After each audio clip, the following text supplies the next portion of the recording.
Hello, my name is James Mancini. I'm a member of the OECD Secretariat, and I wanted to give you a quick preview today of one of the discussions that the Competition Committee will be having in June on the subject of non-price effects of mergers. Now, by non-price effects, we mean really any product characteristic that firms take into account when doing competitive decision-making, such as quality, variety of the products on offer, or even the degree of innovation that they engage in to develop new products or better products. There's even some suggestions that we should be including consumer privacy and personal data protection in this category. Now, you could certainly imagine how an anti-competitive merger would lead to a reduction in variety or quality or even innovation efforts. But in practical terms, considering these types of effects can be quite challenging for competition authorities. First, competition authorities have to determine when non-price dimensions of competition are important in the market. And this requires a very good understanding of both how firms and consumers make decisions in markets. And of course, there's a lot of debate about whether to consider some of these dimensions of competition at all, including privacy.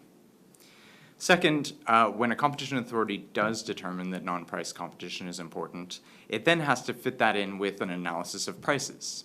So, for example, you might see several occasions when both prices and non-price dimensions of competition move in the same direction. Let's say an anti-competitive merger that both increases prices and worsens quality.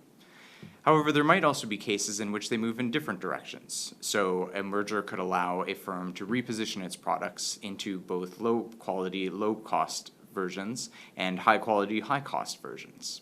Now, this might actually be consumer welfare enhancing, even if it does decrease the average level of quality on the market because of the impact on prices. So a case-by-case analysis is really essential. Third, a competition authority has to determine at what stage of its assessment it needs to incorporate non-price effects. So should it add non-price dimensions of competition into its market definition framework? Or, especially in the case of examples where non-price dimensions of competition are beneficial, should these dimensions be relegated to the efficiency stage at the end of a merger review? So these are just some of the challenges that we'll be discussing during the roundtable, and we're very fortunate to have an esteemed panel of experts, most notably Susan Creighton, Orla Linsky, and Jorge Padilla.